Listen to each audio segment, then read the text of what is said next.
Please welcome to the stage President and CEO of Dutch Bros Coffee and Chair of the Oregon Business Plan, Joth Ricci. Good afternoon, everybody, and welcome to the 18th Annual Oregon Business Plan Leadership Summit, and this time it's virtual. Wait. It's not virtual this year. That was so 2020, right? I mean, our lives were kind of virtual last year. Like, we actually get to be in a room together today. My guess is in many cases you're seeing somebody you haven't seen for the last year and a half. Go Beavers. Go Beavs. It's great to have you here. Welcome to the 19th Annual Business Plan. I can tell that all the food and drink is on this end of the room because that's where everybody is, and there's a lighter crowd over here. But listen, what a couple of years it's been since we were together, right? I mean, what an incredible couple of years that it's been. And one that, for all of us, we will never forget. It's changed our lives, no matter who you are. Probably changed how you think about your business, how you think about the role that you have, as you think about the future of what we do. Every one of us has been affected by this in some way, shape, or form. And through that, we learned a lot of appreciation for people that maybe we didn't have full appreciation before.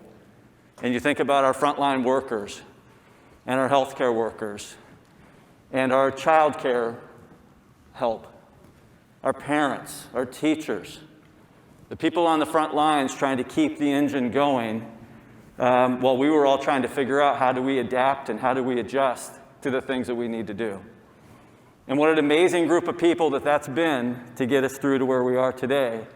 And I hope that all of us have had a chance. Yes, please give a round of applause for all of those people. But because of that group, and because of the amazing work that's been done, we get to be back here. Now, it might look a little bit different. It's not an 8 top, it's like a 6 top.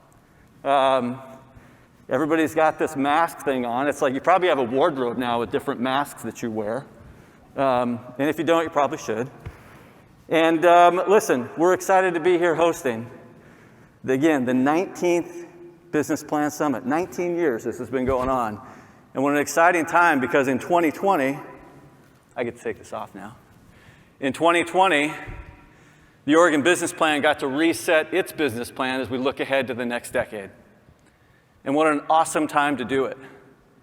Because probably last year there's never been more acceptance of change or change thinking or how the consumer's acting, how business is acting. And maybe even while we were going through that tough time, there might have been a little reinvigoration of where we can go and what we can do. And what an incredible time it was to be chair of that group, to be able to bring really what is this plan to you today. So, I'm Joth Ricci, President and CEO of Dutch Bros. It's been a great year for Dutch Bros. What a fun time. I also sit on Oregon's Racial Justice Council, co-founder of TASTE PDX here in Portland, and many other things that I get to do to help really make this state a better place. But let's talk about the business plan. It's premised on the idea that we can work together across our sectors to change the state for the better. Oregon's a special place. We all know that. We wouldn't be here if it wasn't for that. Where our community leaders, people in this room, can gather in one room and talk about our future. So thank you for joining me today as we explore opportunities for our state. Now, over the past 2 years, as I mentioned, we've worked with many of you to update the plan, set new goals, and strategies for the decade ahead. Today, we'll hear from experts in our community and review our strategy and investment proposals for the decade ahead. We summarized our recommendations on one slide, which you can see on the screen. Our vision, first and foremost, is shared prosperity. We want it to be a place where every Oregonian can thrive, regardless of race or place of birth. To achieve that vision, we propose 4 goals: grow wages, increase the share of adults working, grow individual wealth, and enhance economic mobility. 4 simple things. So what's it going to take to achieve those goals? Well, first of all, we all know those don't happen overnight. We want to take the long view here and plan steps where we will implement over a decade. So we're thinking about this more of like a true business plan than we are setting 10-year targets and just kind of, keep score every year. So as the continuum of that work unfolds, we're guided by 3 imperatives. We want to grow the economy, create good jobs, prepare Oregonians for those good jobs. We need to prepare them for those good jobs, and provide supports that enhance access to opportunities for all Oregonians, regardless of race or place of birth. The first imperative is to create good jobs by building a strong and healthy economy. A healthy, productive economy is essential to achieve our goals for shared prosperity. It creates good jobs that enhance financial security, intergenerational wealth, and wider opportunities for individuals and families. It funds essential public services that enrich the lives of all Oregonians. Our second imperative is to prepare Oregonians for the jobs of today and the future. I think it goes without saying that the next decade is going to look very different in the jobs front than where we are today. And more than ever before, education and training determine an individual's success in life, the vitality of our communities, and the economic strength and prosperity. Education and training are key to closing opportunity gaps and preparing Oregonians for meaningful careers. We envision that all Oregonians, including those historically underserved and marginalized, will have more equitable access to all types of education and training that prepare them for the future and put them on the path to opportunity. Our third imperative is to provide supports that enhance wider access to opportunity. Every Oregonian deserves the opportunity to achieve economic success and financial security, regardless of their background. Oregon should be known for a place where race, ethnicity, income, and neighborhood don't predict economic outcomes. To achieve this, we must intentionally remove barriers that are getting in the way for many of our Oregonians. We need to look at our neighborhoods and figure out how to make them healthy, safe, and enriching. We need to examine what we call our social safety net and redesign it into an economic mobility escalator. And we need to weed out racism wherever we can find it. So with these 3 imperatives in mind, how do we get started? So let me underscore how important that question is and why it's important to focus on a few things. And I mentioned earlier that I think as leaders, there are moments in our lives, right? We all lead off of moments. You lead off of moments where you can recognize a situation, and either a great leader can pivot, a great leader can take that and escalate it, a great leader needs to recognize it. And I'm calling on every great leader in this room to recognize the situation that we're in. A year and a half ago at Dutch Bros, I went on a walk with Trav, and I told him, there's never been a better time to adjust your business model than right now. Anything you wanted to get rid of that you're hanging on to, do it now. And I believe that conversation alone led us to the success that we had this year in taking the company public. And it became clear to all of us, and I hope to everybody, that we would not come out of this the way we went in. If we make the right choices, Oregon can be a stronger and more resilient place to live and work. As disruptive and painful as this is, the crisis opens the possibility of transforming policies and systems that otherwise may have remained stagnant. This moment has been made even more promising by the sudden expansion of resources for public investment. Incredible, like generational changing. At the beginning of the pandemic, many expected the economic downturn to create a fiscal crisis for the state and local governments. Yet, sustained economic growth in many sectors, along with enormous infusion of federal dollars, has led to budget surpluses and billions in once-in-a-lifetime funding. The moment brims with opportunity. Yet the reality is that we can't do everything overnight. Can't just rush to solve everything. It must have a good plan. We need to set priorities and stage our actions. And that is where a long-term perspective becomes very important. What we are suggesting today is that we call out a few key priorities for the year ahead and prepare to lift up additional opportunities as we move through the decade.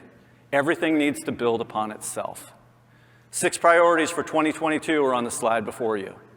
We selected them because they are strategic, urgent, and ripe for immediate progress. If we achieve results here, we will be positioned well for the further actions during the decade.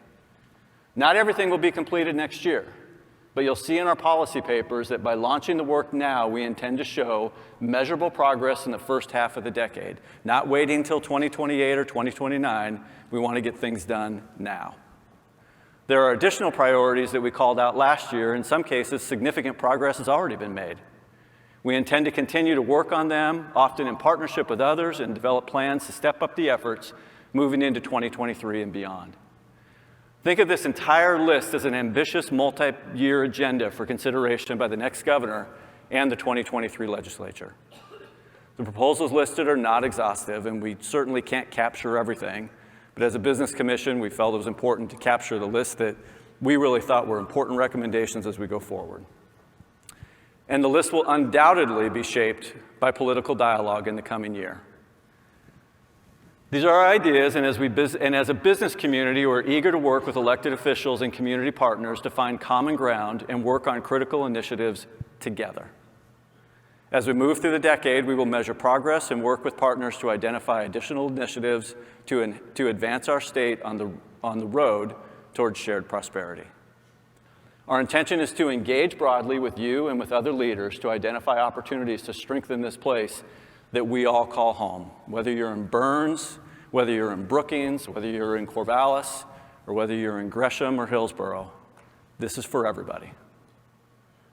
By 2030, we hope to reach the goals you see here to create a more equitable, prosperous state. This morning, we're going to focus on two critical priorities highlighted in the plan: manufacturing and workforce development. You'll be hearing from our two senators and Governor Brown. At noon, I'm very much looking forward to a conversation with 5 amazing Oregonians about their experiences during the last couple of years and their hopes and dreams for the future.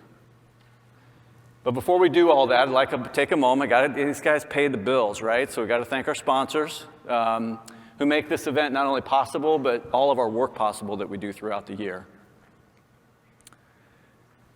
And finally, I'm very pleased that we're joined today by Greater Kind, a local jazz trio that takes part in the Portland Jazz Festival. So when you think about our state, we have this beautiful place, right? Amazing place. Amazing places to visit, amazing concert venues to see, amazing entertainment. By the way, Timbers, MLS Cup. Yeah. Arguably the biggest sporting event in our city's history. Arguably. This Saturday. There are so many ways that all of this enrich our lives and remind us how important they are to the state's economic development as well. Just the infusion of what will happen this week with the MLS Cup will be staggering for the city. And in 2020 alone, visitors spent about $432 million. That's in 2020. Now, my business gets compared to 2019 a lot. And when I think about that, you go back, those numbers are closer in the $1.5 billion range as far as what it does for our state. Let's make sure we support the arts, support entertainment, visit our parks, take care of those places, because those are the places that people come to, and it's important to the entire kind of health of our state. Let's go ahead and move on. And finally, that whole industry employs about 16,000 people around our state, and those are important jobs to move us through shared prosperity. Beyond the economic impact, music and the arts can transform lives, connect us across cultures, and remind us of our common humanity. Throughout our state, we are blessed with this extraordinary arts, culture, and recreational opportunities that make our communities so special.